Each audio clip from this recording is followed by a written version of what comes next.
Hello students, তোমাদের সকলকে স্বাগত জানাই ক্ল্যারিটি ক্লাসেস কমার্সের একটি নতুন ভিডিওতে। তো আজকে ভিডিওতে আমরা ইনকাম ট্যাক্সের লাস্ট পার্টটা করতে যাচ্ছি, যেখানে আমাদের পুরো ইনকাম ট্যাক্স মানে ট্যাক্সেশন যেটা তোমাদের আছে ক্লাস 11 সেমিস্টার 2 এর, ওইটা কমপ্লিট হয়ে যাবে। আমাদের এগ্রিকালচারাল ইনকাম পুরোটা হয়ে গেছিল, এবং ইনকাম ট্যাক্স মানে ইনকাম ফ্রম স্যালারিতে পার্ট 1 পার্ট 2 হয়ে গেছিল। লাস্ট পার্টে আমরা পারকুইজিটসটা পুরো বুঝে নিয়েছিলাম, ফার্স্ট পার্টে তো পুরো ডিটেল আলোচনা করা হয়েছিল। ওকে, তো আমরা এতক্ষণ অবধি গ্রস ইনকাম ফ্রম স্যালারি এটি বার করছিলাম, ঠিক আছে। তারপরেও বিভিন্ন রিডাকশন নিয়েও তারপরেও গভর্নমেন্ট বলছে আরো কিছু রিডাকশন দাও, ঠিক আছে। তো সেইখান থেকে আমাদের কি বেরোবে, নেট ইনকাম ফ্রম স্যালারি। ওকে, তো সেই ডিডাকশন গুলো আজকের ক্লাসে আমরা জানবো এবং একটা টোটাল অঙ্ক করব, তাহলে আমাদের পুরো ট্যাক্সেশন কমপ্লিট হয়ে যাবে এবং আমাদের কস্টিং তো কমপ্লিট হয়েই গেছে। এবং অ্যাকাউন্টেন্সি থেকে খালি আমাদের সিঙ্গেল এন্ডে এই পার্টটা বাকি থাকবে, এবং তোমরা ট্যাক্সেশনের সাজেশন, অ্যাকাউন্টেন্সি সাজেশন এবং কস্টিং এর সাজেশন সেইগুলো চেক করতে পারো, সেইগুলো ভিডিও এসে গেছে, ঠিক আছে। ডিডাকশনটা কি আছে, প্রথম একটি ডিডাকশন আমরা পাচ্ছি, সেটা আমাদেরকে স্ট্যান্ডার্ড ডিডাকশন বলা হয়ে থাকে। সেটা হলো 16-র 1 ধারায় 50,000 এবং গ্রস ইনকাম ফ্রম স্যালারি যেটি কম হবে সেটির মধ্যে আমাদের নেওয়া হবে। আর প্রফেশনাল ট্যাক্স হয়ে থাকবে, সেটা কি এমপ্লয়ার মানে যার কাছে আমি কাজ করছি, সে যদি প্রফেশনাল ট্যাক্স দিয়ে দেয়, ঠিক আছে, সেক্ষেত্রে আমাদের সেইটাও ডিডাকশনের ক্ষেত্রে হবে। দেখো এখানে ইংলিশে বলছে, বাংলাতে বলছে 50,000 অথবা যদি বেতন যেটা কম হবে, এবং পেশাগত যদি কর্মচারী বা নিয়োগকর্তা প্রদান করেন তাহলে ছাড় দেওয়া হবে, যদি এটা প্রদান না করা হয় তাহলে ছাড় পাবে না, ঠিক আছে। মোট কথা আমাদের স্ট্যান্ডার্ড ডিডাকশন একটা থাকবে 50,000 এবং গ্রস ইনকাম ফ্রম স্যালারি এটির মধ্যে যেটি কম সেটি বাদ যাবে। তারপর একটা প্রফেশনাল ট্যাক্স বাদ যাবে, সেটা কি হতে হবে, আমাদের নিজেদেরকে দিতে হবে বা আমাদের মালিক মানে এমপ্লয়ার দিয়ে দিতে পারে, কিন্তু এটা পেমেন্ট করলে তাহলেই আমরা ছাড় পাবো, ঠিক আছে। তো চলো এবার একটা ফুল ফ্লেজড অঙ্ক দেখা যাক, সেটা কিভাবে করতে হয় আমরা দেখবো। আর তোমাদের এরকম টাইপের অঙ্কর আসাই চান্স বেশি আছে। Okay, from the following particular of Mrs Shanti De আর নন গভর্নমেন্ট এমপ্লয়ি মানে private employee, compute her income from salary for the assessment year 2023-24। Basic salary 45,000 টাকা করে প্রত্যেক মাসে, dearness allowance 50% of basic, bonus 10,000 rupees, medical allowance 1,000 per month, transport allowance 1,800 per month, house rent allowance 30% of basic. Okay. Papa বলছে she stay in the rented house in Habra and pays rent rupees 5,000 per month. Her one child studies in school which is run and maintained by her employer. Cost of education in similar institution is rupees 2,000 per month. Professional tax is paid by her rupees 200 per month. ঠিক আছে, তার মানে একটা পারকিউজিটস আছে in terms of education, ঠিক আছে। Rent free অ্যাকোমোডেশনের নেই, এইটা কি আছে এডুকেশনের ক্ষেত্রে। তো কিভাবে করতে হবে, তো সবার প্রথমে আমরা লিখবো computation of income from salaries of Mrs Shanti De আর resident individual for the assessment year 2024-25 relating to the previous year 23-24, ঠিক আছে। Particulars amount rupees, basic salary 45,000 টাকা করে প্রত্যেক মাসে, আমাদের ট্যাক্স 1 বছরের হয় বলে 12 দিয়ে গুণ করে 5,40,000 টাকা হয়ে গেল। বোনাস 10,000 হয়ে গেল, বেসিক বোনাস এসে গেল। আর যদি কমিশন থাকতো সেটাও আসতো, সেটা নিয়ে এবার খালি অ্যালাউন্সেস গুলো এরকম লিখতে, all allowances to the extent are not exempted from tax. যারা আমার ভিডিও ফলো করে আসছো তারা নিশ্চয়ই জানো। তারপর ডিয়ারনেস অ্যালাউন্স কি বলেছে, 50% অফ বেসিক স্যালারি, তাহলে 5,40,000 টাকা, তার 50% 2,70,000 টাকার। মেডিকেল অ্যালাউন্স এটা পুরোপুরি আসবে, তাহলে 1,000 ইন্টু 12,000 টাকা। ট্রান্সপোর্ট অ্যালাউন্স 1,800 ইন্টু 12 21,600 হয়ে গেল। তারপর আমাদের কি আছে, হাউস রেন্ট অ্যালাউন্স, এটাকে আমরা কি বলছি ওয়ার্কিং নোটে ক্যালকুলেশন করেছি। তো কি আছে দেখে নেওয়া যাক। এখানে ওয়ার্কিং নোট বানানো হয়েছে, particulars amount rupees, house rent allowance receive 5,40,000 30% বলে দিয়েছিল অঙ্কের মধ্যে, 30% অফ বেসিক, সেটা পেয়ে গেলে। এবার এখান থেকে তিনটের মধ্যে একটা জিনিস বাদ যাবে যেটা কম হবে, লেস ডিডাকশন আন্ডার সেকশন 10-এর 13-এ অ্যান্ড রুল 2-এ least of the following 3 alternative. এইভাবেই তোমাদের এক্সামে করে আসতে হবে, তাহলে ফুল মার্কস তোমরা পাবে। ওকে, তারপর কি আছে, তিনটে অ্যাকচুয়াল এইচআর এ রিসিভ 1,62,000 এইটা।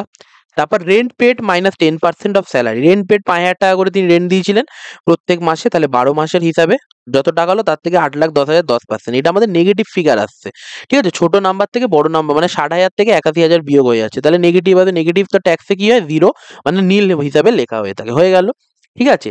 আর আমরা তো স্যালারি জানি 10% অফ স্যালারি মানে কি না, আমাদের হাউস রেন্ট ক্যালকুলেশনের ক্ষেত্রে স্যালারি কি হয়ে থাকে, বেসিক ডি আর পার্সেন্টেজ কমিশন, তাহলে এই ক্ষেত্রে কমিশন নেই, তার জন্য বেসিক ডি এটা ধরেই ধরা হয়েছে 8,10,000 টাকা।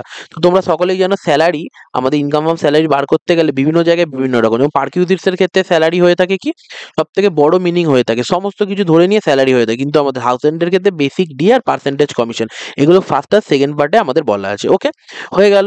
এবার আমাদের কি করতে হবে, থার্ড 40% অফ স্যালারি। এটা কেন? যদি মেট্রো সিটি না হয়ে থাকে 40%, তাহলে হাবড়াতে আছে, কলকাতা, মুম্বাই, চেন্নাই এই 3টে জায়গা বাদ দিলে আমাদের মানে দিল্লি, এই 4টে জায়গা বাদ দিলে আমাদের বাদ বাকি তো 40%। তাহলে 40% অফ 8,10,000 3,24,000, তাহলে 1,62,000 নীল নাকি 3,24,000 কোনটি কম? নীলটি কম। তার মানে এখান থেকে মাইনাস চলে যাবে নীল, মানে কিছুই যাবে, তাহলে 1,62,000, তাহলে কি তার পুরো হয়ে গেল। ওকে, তাহলে দেখো এখানে নেওয়া হয়েছে 1,62,000 হয়ে গেল। এবার আমাদের অ্যালাউন্সেস গুলো নেমে গেল। এবার perquisites under section 16, children education facilities provided by the employer, 2,000 টাকা থেকে মাইনাস 1,000 টাকা ইন্টু 12। এটা সকলেই জানো যে তোমরা ফার্স্ট পার্টটা যারা দেখেছো, যে সেইখানে যত টাকা পেমেন্ট করছে এবং সেই সিমিলার ইনস্টিটিউটের যে হিসাব আছে তার থেকে আমাদের কি করে দিতে হবে, বাদ দিয়ে দিতে হবে। ঠিক আছে, তাহলে 1,000 টাকা বাদ দিয়ে এখানে 12 আসলো, এসে কত 12,000 টাকা আমাদের চিলড্রেন এডুকেশন ফ্যাসিলিটির জন্য আসলো। মানে এটা এডুকেশনের রেসপেক্টে পার্কিউজি। তো পার্ট 2টা দেখে এসে এই ভিডিওটা দেখলে তোমাদের বেশি সুবিধা হবে। তোমরা প্লেলিস্ট চেক করতে পারো, যেটা ডেসক্রিপশন বক্সে দেওয়া থাকবে। ওকে, তাহলে এখান থেকে কি হলো, গ্রস ইনকাম ফ্রম স্যালারি। তো এতটা অবধি আমরা সবাই করতাম, ঠিক আছে, এতটা অবধি আমরা শিখেছিলাম। কিন্তু তারপর আরো গভর্নমেন্ট বললো ঠিক আছে এইটার উপর ট্যাক্স দেবে, মানে এইটার উপর আমাদের ট্যাক্সের পার্সেন্টেজ তোমাকে আরো ছাড় দিয়ে, তোমাদের ট্যাক্সের বার্ডেনটা কমে যাক, আরো বেশি বেশি করে তোমরা ট্যাক্স দাও। তখন কি, লেস ডিডাকশন আন্ডার সেকশন 16। কি একটা হলো স্ট্যান্ডার্ড ডিডাকশন আন্ডার সেকশন 16 একেরে income from salary or 50,000 whichever is lower. আমাদের ইনকাম ফ্রম স্যালারি মানে গ্রস ইনকাম ফ্রম স্যালারি কত, 10,27,600 এবং 50,000, কোনটা কম? অবভিয়াসলি 50,000, এইটি হবে। এবং professional tax paid under section 16(3), কত করে প্রফেশনাল ট্যাক্স দিয়েছে? 200 করে, 200 করে দিয়েছে পার মান্থে। ঠিক আছে, কত হয়ে গেল আমাদের 200 ইন্টু 12, কত হয়ে গেল 2,400 হয়ে গেল। এবার এই দুটোকে যোগ করে টোটাল আমাদের এটা মাইনাস চলে যাবে। ওকে, তার মানে এতদিন অবধি আমরা কি ক্রস ইনকাম ফ্রম স্যালারি অবধি করছিলাম, ওইটাই আমাদের মেন শেখা। তারপরে এই দুটো খুবই ইজি, যেটা আমাদের স্ট্যান্ডার্ড ডিডাকশন থাকবে, যেটা আমাদের হয়ে থাকবে কি income from salary, gross income from salary 50,000 whichever is lower, 10,27,600 আর না 50,000, 50,000 এটাকে নেব। প্রফেশনাল ট্যাক্স যেটা দেবে সেটা 200 ইন্টু 12, এক বছরে 2,400, এই দুটো যোগ করে 52,400 হলো। এটাকে এবার কি করব, 10,07,600 থেকে বাদ দিয়ে দেবো। তাহলে কত হয়ে গেল আমাদের ইনকাম ফ্রম স্যালারি বা নেট ইনকাম ফ্রম স্যালারি, কত 9,75,200। তাহলে এই পার্টটা কি আমাদের ট্যাক্সের জন্য যাবে। ঠিক আছে, মানে এর উপর ক্যালকুলেশন হবে ট্যাক্স ক্যালকুলেশনটা এর উপর পার্সেন্টেজটা হবে। বোঝা গেল? তাহলে এইটা আমাদের কি ছিল, ইনকাম ফ্রম স্যালারিজ এর চ্যাপ্টারটা। ওকে, তো মেজরিটি পার্ট তো আমি তোমাদের সব বলেই দিয়েছি। এইখানে যাতে ছোট্টখানি এই ব্যাপারটা ছিল, যেটা স্ট্যান্ডার্ড ডিডাকশন এবং প্রফেশনাল ট্যাক্স, তো এইটা এই প্যাটার্নেই তোমরা লিখবে, less deduction under section 16, gross income from salary অবধি তো এতটা অবধি তো আমি বলেই দিয়েছি। তারপর এখান থেকে এটাকে মাইনাস করবে, কোনটা 10,07,600, মানে এক্ষেত্রে 10,07,000, তোমাদের ক্ষেত্রে যা হোক, এবং 50,000 যেটা কম হবে সেটা নেবে। এখানে ধরো 30,000 হলো, তখন এইটা নিয়ে নেওয়া হবে। ঠিক আছে, এবং প্রফেশনাল ট্যাক্স যদি দিয়ে থাকে তাহলে, না হলে কোনো দরকার নেই। ওকে, তো বলাই থাকবে আমাদের এক্সামের, মানে তোমাদের এক্সাম বলো বা তোমাদের কোশ্চেন বলো, ওখানে বলাই থাকবে, সেখান থেকে তোমরা চেক করে নিতে পারবে। ঠিক আছে, তো সেই দুটোকে যোগ করে তারপর যেই টোটালটা হবে সেটা আমরা লেস করে দেবো। তাহলে এইটা আমাদের কি হলো, ইনকাম ফ্রম স্যালারি। ওকে, তাহলে এইটা হলো আমাদের কি কমপ্লিট অঙ্ক। এখানে পার্কুইজিটসেরও ট্রিটমেন্ট ছিল, রেন্ট ফ্রি অ্যাকোমোডেশনে ছিল না, কিন্তু এডুকেশন ফ্যাসিলিটিসের দিক থেকে ট্রিটমেন্ট ছিল, আর টোটাল অ্যালায়েন্সেস ইত্যাদি তো ছিলই। তাহলে এইভাবে তোমাদের কমপ্লিট একটা অঙ্ক নামিয়ে আসতে হবে, আর এইখানে এরকম করে ওয়ার্কিং নোট তোমাদের দিতে হবে। ঠিক আছে, যদি ভিডিওটা ভালো লেগে থাকে চ্যানেলটিকে সাবস্ক্রাইব করো, ভিডিওটাকে লাইক করো, ফ্রেন্ডদের সাথে শেয়ার করো। এরকম লেটেস্ট সমস্ত কিছু ভিডিও পাওয়ার জন্য, এবং সাজেশনগুলো তোমরা চেক করতে পারো, সেগুলো শেয়ার করতে পারো। তো আমাদের কমপ্লিট হয়ে গেল। আর তোমাদের এই টাইপেরই অঙ্ক 5 মার্কসের জন্য আসবে। এরকম টাইপের অঙ্কগুলো তোমরা বই থেকে যে কোনো উদাহরণ থেকে প্র্যাকটিস করতে পারো, যেগুলো করা আছে।